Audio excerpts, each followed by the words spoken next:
যে অল্পবিদ্যা ভয়ংকৰ বুলি এষাৰ কথা আছে মন্ত্ৰী হলেই তেওঁ যে সকলোবিলাক জানিব তেনেকুৱা কথাও নহয় আসলতে তেওঁ জ্ঞানৰ অলপ অভাৱ সেইকাৰণে তেওঁ নাজানে বা তেওঁ পঢ়া শুনা কম চাগে অলপ এই ক্ষেত্ৰত মোৰ তেনেকুৱা লাগিছে তথাপি মই তেখেতক সন্মান কৰিয়ে কওঁ অসমীয়াত এষাৰ কথা আছে তেওঁ মনত ৰখা উচিত যে ছাগলে নাখায় কি পাগলে নাখায় নকয় কি গতিকে তেওঁক যাতে অসমৰ মানুহে পৰৱৰ্তী সময়ত অলপ তেনেকুৱা বুলি নাভাবে সেইটো তেওঁ মনত ৰখা উচিত এই কাৰণেই কৈছোঁ তেওঁক আমাৰ সাংবাদিকে সুধিছিল আজি যে হেমচন্দ্ৰ বৰুৱাৰ যেটো লিগেসি আপুনি জানেনে কওকচোন হেমচন্দ্ৰ বৰুৱাৰ দেউতাকৰ নাম তেওঁ সুধিছিল তেওঁ ক'ব নোৱাৰিলে মই কিয় কম বুলি সুধিলে ক'ব নোৱাৰিলে মানে তেওঁ নাজানে তেওঁ সেইখিনি জ্ঞান নাই নহয় তেওঁ ক'ৰ পৰা ক'ব তেওঁ জানিব লাগিব নহয় হেমচন্দ্ৰ বৰুৱাৰ দেউতাকৰ নাম কি আছিল হেমচন্দ্ৰ বৰুৱাৰ ককাই ভাই কোন আছিল সেইখিনি জানিব লাগিব নহয় কাৰোবাৰ কৃপাত মন্ত্ৰী হ'ল বুলি তেওঁ সৰ্বজনতা হৈ নাযায় নহয় সৰ্বপল্লী ৰাধাকৃষ্ণনৰ ভাগিনীয়েক হৈ যাব নোৱাৰে নহয় তেওঁ জ্ঞানী মানুহ নহয় নহয় মানুহৰ শিক্ষা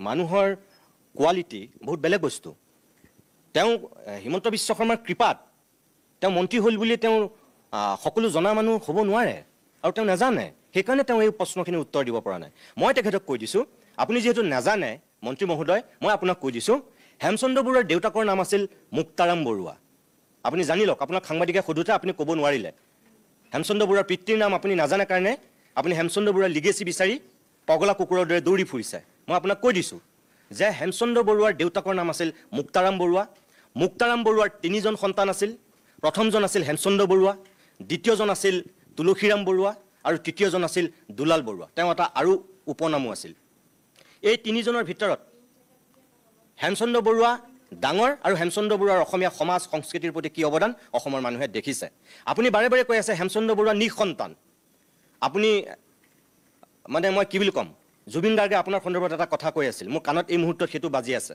মই নকওঁ সেই শব্দটো কিন্তু আপোনাক তেনেকুৱা বুলি ক'বলৈ মোৰ মন গৈছে কিন্তু মই নকওঁ হেমচন্দ্ৰ বৰুৱা নিঃসন্তান নাছিল কোনোবা কম শিক্ষিত মানুহে কোনোবা অৰ্ধ শিক্ষিত মানুহে যদি ক'লে মই মানি ল'লোহেঁতেন কিন্তু এজন মন্ত্ৰীয়ে যে নজনাকৈ এনেকৈ লম্ফজম্ফ মাৰি সংবাদ মাধ্যমৰ আগত কথা কৈ আছে এইটো বৰ দুখজনক কথা হেমচন্দ্ৰ বৰুৱাৰ জীয়ৰী আছিল পদ্মাৱতী তেখেতে নাজানে হেমচন্দ্ৰ বৰুৱাৰ ভায়েক আছিল তুলসীৰাম বৰুৱাৰ পুতেক তেওঁ হৈছে আনন্দৰাম বৰুৱাৰ পুতেক তেখেত হৈছে দেৱানন্দ বৰুৱাৰ পুতেক সেইজন হৈছে জয়ন্ত বৰুৱা অৰ্থাৎ হেমচন্দ্ৰ বৰুৱাৰ ভায়েকৰ অৰ্থাৎ তুলসীৰাম বৰুৱাৰ পুতেক হৈছিল আনন্দৰাম বৰুৱাৰ পুতেক হৈছে দেৱানন্দ বৰুৱা আৰু দেৱানন্দ বৰুৱাৰ পুতেক হৈছে জয়ন্ত বৰুৱা মই এতিয়া এইটো কথা কৈ দিওঁ যে এই মানুহবিলাকে এই অলপ বেছি জনা মানুহবিলাকে নিজকে পণ্ডিত জহা বুলি কৈ যিবিলাক কথা কয় তেওঁ মূৰ্খামি পৰিচয় দিছে এইটোৱেই যে তেওঁ নাজানেতো নাজানি হেমচন্দ্ৰ বৰুৱাৰ দেউতাকৰ কথাটো নাজানি হেমচন্দ্ৰ বৰুৱাৰ ককাই ভাই কথাটো নাজানি তেওঁ চাগে এইটো কথাও নাজানে যে 1900 চনত হেমকোষখন প্ৰকাশ হোৱাৰ পিছত 1900 চনৰ পৰা 1940 চনলৈ হেমকোষৰ কোনো সংস্কৰণ ওলোৱা নাছিল 1940 চনত যেতিয়া দ্বিতীয় সংস্কৰণ হেমকোষ প্ৰকাশ হৈছিল সেই যিগৰাকী ব্যক্তিয়ে প্ৰকাশ কৰিছিল তেওঁ আছিল আনন্দৰাম বৰুৱা 1936 চনত সম্বলপুৰৰ পৰা সাহিত্যৰথী লক্ষ্মীনাথ বেজবৰুৱাই আনন্দৰাম বৰুৱালৈ সেই হেমকোষৰ দ্বিতীয় সংস্কৰণ প্ৰকাশ কৰাৰ আগত যেতিয়া আনন্দৰাম বৰুৱাই গোটেই কামটো কৰি আছিল হেমকোষৰ দ্বিতীয় সংস্কৰণ প্ৰকাশ কৰিবৰ কাৰণে যেতিয়া কাম কৰি আছিল লক্ষ্মীনাথ বেজবৰুৱাই 1936 চনত সম্বলপুৰৰ পৰা এখন চিঠি দিছিল আনন্দৰাম বৰুৱালৈ যে সেই সময়ত কোনোবাই কিবা আপত্তি কৰিলেও বা কোনোবাই বিতৰ্ক কৰিলেও তুমি সেইবিলাকত গুৰুত্ব নিদিবা তুমি নিষ্ঠাৰে কামটো কৰি যোৱা আৰু তাত নতুন শব্দৰ সংযোজন কৰি হেমকোষৰ দ্বিতীয় সংস্কৰণ এটা প্ৰকাশ কৰা 36 চনত লক্ষ্মীনাথ বেজবৰুৱাই সেই চিঠিখন আনন্দৰাম বৰুৱালৈ দিছিল আৰু সেই আনন্দৰাম বৰুৱাই সেই 36 চনৰ পৰা গৈ 1940 চনত 1 নৱেম্বৰত তেওঁ এই হেমকোষৰ দ্বিতীয় সংস্কৰণ প্ৰকাশ কৰিছিল অকল দ্বিতীয় নহয় তৃতীয়ও তাৰ 10 বছৰৰ পিছত 15 বছৰ পিছত 1955 চনত তেওঁ হেমকোষৰ তৃতীয় সংস্কৰণটো আনন্দৰাম বৰুৱাই প্ৰকাশ কৰিছিল আৰু আনন্দৰাম বৰুৱা কোন আছিল হেমচন্দ্ৰ বৰুৱাৰ ভতিজাক আছিল তুলসীৰাম বৰুৱাৰ পুতেক আছিল তাৰ পিছত দুটা সংস্কৰণ ওলোৱাৰ পিছত চতুৰ্থ সংস্কৰণটো কোনে উলিয়াইছিলে আনন্দৰাম বৰুৱাৰ পুতেক দেৱানন্দ বৰুৱাই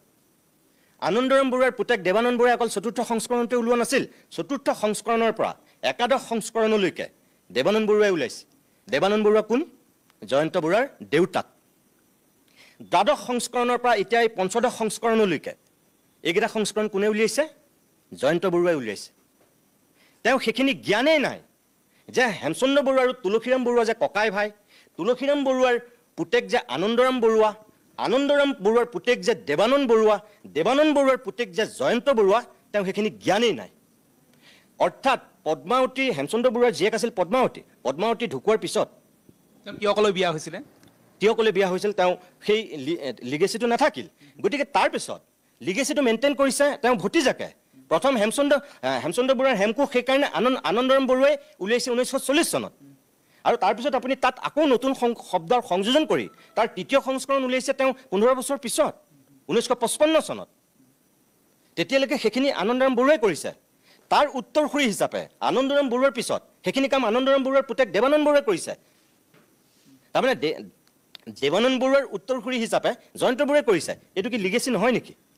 এইখিনি কথা নজনাকে তেওঁ এতিয়া লম্ফজম্ফ মাৰি আছে। এইবিলাক এতিয়া কি বুলি ক'ম, এইটো অজ্ঞানতাৰ পৰিচয় আৰু বেলেগ কথা একো নাই। আৰু তেওঁ চাগে তেওঁ অকল নিজৰ যদি পত্নীক চিনি পাই পেলাই তেওঁ যদি নিজৰ ককাই ভাইক চিনি নাপায়, মই নাজানো। এতিয়াতো হেমচন্দ্ৰ বৰুৱা তুলসীৰাম বৰুৱা ককাই ভাই, আৰু ককাই ভাই হিচাপে তুলসীৰাম বৰুৱাৰ পুতেক পৰিণাতি হিচাপে আহি জয়ন্ত বৰুৱাই এতিয়া লিগেচিটো মেইনটেইন কৰিছে। তাত আপত্তি কি কৰিবলগীয়া আছে? আচলতে কি ক'ব বিচাৰিছে মন্ত্ৰী জয়ন্ত মল্ল বৰুৱাই, যদিহে পদ্মাৱতী তেখেত দুৰ্ভাগ্যজনকভাৱে মৃত্যু ঘটিছিলে, তেখেতে যিহেতু প্ৰকাশ কৰা নাছিলে, তেওঁৰ ভতিজাকে প্ৰকাশ কৰিছিলে, হেমচন্দ্ৰ বৰুৱাৰ ভতিজাকে প্ৰকাশ কৰিছিলে। আপুনি ক'লে জয়ন্ত বৰুৱাৰ পূৰ্বে আনন্দৰাম বৰুৱা, দেৱানন্দ বৰুৱা, তাৰপিছত তাৰ পূৰ্বে আনন্দৰাম বৰুৱা। তাৰমানে আনন্দৰাম বৰুৱা ভতিজাক হোৱাৰ কাৰণে প্ৰকাশ কৰিব নালাগিছিল হেমকোষ। তাৰমানে আমি আজি হেমকোষ পাবই নালাগিছিলে, সেই 1940তে শেষ হ'ব। মই সেইটোকে ক'লো যে মই এইটোৱেই অসমৰ জনসাধাৰণক মই এইটোৱেই ক'ম যে বেলেগ কথা বাদ, লক্ষ্মীনাথ বেজবৰুৱাই হেমচন্দ্ৰ বৰুৱাৰ সন্দৰ্ভত যিখিনি লিখি থৈ গৈছে, হেমকোষৰ সন্দৰ্ভত যিখিনি কৈ গৈছে, তাতকৈ আৰু বেলেগ চাৰ্টিফিকেট নালাগে। কোন জয়ন্ত মল্ল বৰুৱা? কি জানে তেওঁ অসমীয়া ভাষা সাহিত্য সংস্কৃতিৰ? তেওঁ কিবা জ্ঞান আছে নেকি? হিমন্ত বিশ্ব শৰ্মাৰ কৃপাত লেম্পটোৰ দৰে লাগি কেনেবাকৈ গৈ পেলাই মন্ত্ৰী এটা হ'ল বুলি তেওঁ সৰ্বজনতা হৈ যাব নোৱাৰে নহয়। হেমচন্দ্ৰ বৰুৱাৰ যিটো অৱদান, সেই অৱদান উত্তৰসূৰী হিচাপে আনন্দৰাম বৰুৱাই যেতিয়া হেমকোষক আগুৱাই নিব বিচাৰিছিল, লক্ষ্মীনাথ বেজবৰুৱাই তাত চাৰ্টিফিকেট দি থৈ গৈছে। আৰু তাত ক'বলৈ কি আছে? আনন্দৰাম বৰুৱাৰ উত্তৰসূৰী হিচাপে দেৱানন্দ বৰুৱাই নিছে, দেৱানন্দ বৰুৱাৰ উত্তৰসূৰী হিচাপে জয়ন্ত বৰুৱাই লৈ গৈছে। তাত ক'বলগীয়া কি কথা আছে? আৰু সেইটো কাৰণে ক'লোঁ যে এইবিলাক তেওঁলোকে নাজানে কাৰণে নিজৰ অজ্ঞানতাৰ পৰিচয় দিছে, তাতকৈ বেলেগ কথা একো নাই। আৰু আগবাঢ়ি গৈয়ে আছে, গৈ আছে। আৰু তাৰ জয়ন্ত বৰুৱাই এই লিগেচিটো মেইনটেইন কৰি কিবা অপৰাধ কৰিলে নেকি? কিবা ভুল কৰিলে নেকি? আজি যে এই ব্ৰেইলি সংস্কৰণ ওলালেগে, কিবা ভুল কৰিলে নেকি? তেওঁলোকৰ গোটেইটো তেওঁ 2 নম্বৰী কৰি পেলাই এইবোৰ মানুহক ঠগি পেলাই কাম কৰা নাই নহয়। তেওঁ এখন হেমকোষৰ দৰে এখন অভিধান আগুৱাইহে লৈ গৈছে, ব্ৰেইল সংস্কৰণ উলিয়াইছে। প্ৰধানমন্ত্ৰীক যদি দিছেগে, তেতিয়াহ'লে হিমন্ত বিশ্ব শৰ্মা আৰু সৰ্বানন্দ সোণোৱালৰ লগত কিয় গৈছিল যদি তেওঁ বেই নামত সেই কাম কৰিছিল? সৰ্বানন্দ সোণোৱাল আৰু হিমন্ত বিশ্ব শৰ্মা সোঁৱে বামে মোদীৰ ওচৰলৈ যোৱাৰ সময়ত কিয় গৈছিল? প্ৰশংসা কৰিছে দুয়োগৰাকীকে। ক'লোঁ মোদীয়েতো টুইট কৰিছিল, মোদীয়েতো গোটেই বিশ্ববাসীক জনাইছিল বেইল সংস্কৰণৰ কথা। কি নৰেন্দ্ৰ মোদীতকৈ জয়ন্ত মল্ল বৰুৱা ওপৰত নেকি?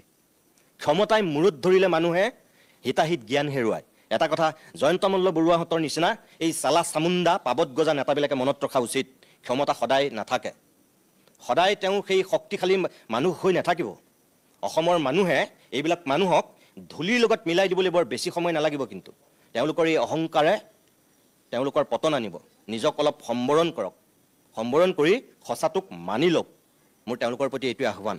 মই অকণমান আগলৈ বেলেগ এটা প্ৰসংগলৈ গৈছোঁ। কালি ৰাজ্যিক বিজেপিৰ সভাপতি দিলীপ শইকীয়া ডাঙৰীয়াও কৈছে যে যেতিয়া ৰাজ সাহায্যৰ কথা আহে, তেতিয়া নিজৰ প্ৰতি কঠোৰ আৰু আনৰ প্ৰতি কোমল হ'ব লাগে। অৰ্থাৎ মন্ত্ৰী বিধায়ক তেনে উচ্চপদস্থ বিষয়াসকলে নিজৰ কৰ্তৃত্ব, নিজৰ ক্ষমতা খটুৱাই নিজৰ আত্মীয় স্বজন বা পৰিবাৰক এনেধৰণৰ ৰাজ সাহায্য দিয়াটো উচিত নহয়। সেই কথাখিনি কালি দিলীপ শইকীয়াই কৈছে। সেইটোতে তেওঁ বুজি পাব লাগে। তেওঁ যদি অলপ ইমানেই মানে তেওঁ বুদ্ধিমান, তেওঁ যদি জ্ঞানী, তেওঁ সভাপতিয়ে কি কৈছে তেওঁ সেইটোৱে বুজি পাব লাগে। তাতকৈ আৰু বুজাবলৈ বুদ্ধিমান মানুহক একো নালাগে। আচলতে দিলীপ শইকীয়াই মই ভাবোঁ যে জয়ন্ত মল্ল বৰুৱাহঁতৰ নিচিনা মন্ত্ৰীৰ গালত 2টা প্ৰচণ্ড চৰ সোধাইছে আওপকীয়াকৈ সেই বক্তব্যটোৰ যোগেদি। তেওঁ সেইটো বুজিয়ে পোৱা নাই। হয়, সেয়া আছিলে আমাৰ উত্তৰ। সেয়া আছিলে মন্ত্ৰী জয়ন্ত মল্ল বৰুৱাই অজ্ঞানতাৰ কাৰণেই হওক বা তেওঁৰ আত্ম অহমিকাৰ বাবেই হওক, জয়ন্ত বৰুৱাৰ যি বংশ বৃক্ষ বিচাৰি হামৰাও কাঢ়িছিলে, সেই বংশ বৃত্তৰ আদ্যপ্ৰান্ত ইতিমধ্যে আমাৰ মুখ্য সম্পাদক নীতিমণি শইকীয়াই ব্যাখ্যা কৰিছে। হয় হেমকোষক লৈ প্ৰশ্ন উঠিছে, হেমকোষৰ প্ৰকাশকসকলৰ উত্তৰসূৰীক লৈ প্ৰশ্ন উঠিছে, প্ৰকাশক জয়ন্ত বৰুৱাৰ যি বংশবৃক্ষ সেই বংশবৃক্ষক লৈ প্ৰশ্ন কৰিছে মন্ত্ৰী জয়ন্ত মল্ল বৰুৱাই। গতিকে এই প্ৰশ্নটোৰ উত্তৰ নিশ্চয়কৈ আমি দিবলৈ যত্ন কৰিম। তাৰ লগতে কিছু প্ৰত্যাহ্বানো জনাম জয়ন্ত মল্ল বৰুৱাক। কিন্তু তাৰ পূৰ্বে মন্ত্ৰী জয়ন্ত মল্ল বৰুৱা ডাঙৰীয়াই সংবাদমেলক হেমকোষৰ প্ৰকাশক জয়ন্ত বৰুৱাৰ বংশবৃক্ষক লৈ কি প্ৰশ্ন উত্থাপন কৰিছিলে সেই প্ৰশ্নটো আমি এবাৰ শুনাই ল'ব বিচাৰিছোঁ। যাৰ জীৱনৰ পৰিচয়টোৱে ভুৱাৰে আৰম্ভ হৈছে, যাৰ জীৱনৰ পৰিচয়টো, যাৰ আইডেণ্টিটি, মোৰ যদি পৰিচয়টোৱে ভুৱাৰে আৰম্ভ হয় তেতিয়াহ'লে সেই মানুহজন কিমান বেয়া হ'ব পাৰে। এতিয়া মই গৌৰৱেৰে কওঁ যে মই চান্দকুচীয়া মল্লভোজৰ বৰুৱা, নলবাৰীৰ চান্দকুচীয়া মল্লভোজৰ বৰুৱা বংশৰ ল'ৰা, মোৰ বংশক লৈ গৌৰৱ কৰোঁ। এইটো মই বংশৰ হয় কাৰণে গৌৰৱ কৰিব পাৰোঁ। তেওঁ কৈছে যে পণ্ডিত মানে আমাৰ শ্ৰদ্ধাৰ সকলোৰে শ্ৰদ্ধেয় ভাষাৰ আমাৰ হেমকোষৰ প্ৰণেতা হেমচন্দ্ৰ বৰুৱাৰ তেওঁ পৰিণাতি। তেওঁতো নহয় পৰিণাতি। কিয় অসমৰ ৰাইজক এনেকুৱা আভুৱা ভৰিছে? কিহৰ কাৰণে তেওঁ অসমৰ ৰাইজক ইমান ডাঙৰ মিছা কথা কৈছে? তেওঁ যেনেকৈ আমাৰ সন্মুখত বুমটো পঠাই দি সোধে যে আপোনাৰ পত্নীয়ে ৰাজআৰ্য হৈছে, আপোনালোকে তেওঁৰ ওচৰত বুমটো পঠাই দি সুধিব যে আপুনি হেমচন্দ্ৰ বৰুৱাৰ পৰিণাতি হয় নেকি? সুধক হেমচন্দ্ৰ বৰুৱাৰ পৰিণতি হয় নে নহয়, তেওঁ উত্তৰ দিয়ক অসমৰ ৰাইজক। ইমান দিনটো একেবাৰে প্ৰধানমন্ত্ৰীৰ ওচৰলৈ গৈ বেইলি সংস্কৰণ কৰি দেখুৱাই দিয়ে, এনেকুৱা এটা দেখুৱালে যে তেওঁহে তেওঁৰ বালিকাধীন, তেওঁহে তেওঁৰ অথৰিটি নহয়, মানে তেওঁৰ মানে হেৰিটো তেওঁৰ ওচৰতে আছে, তেওঁতো পৰিণাতি নহয়। গতিকে তেনেকুৱা আভুৱা ভৰা মিছা কথা কোৱা মানুহ এজন কিমান বেয়া হ'ব পাৰে, সমাজ জীৱনৰ কাৰণে কিমান কুলসিত হ'ব পাৰে সেই কথাটো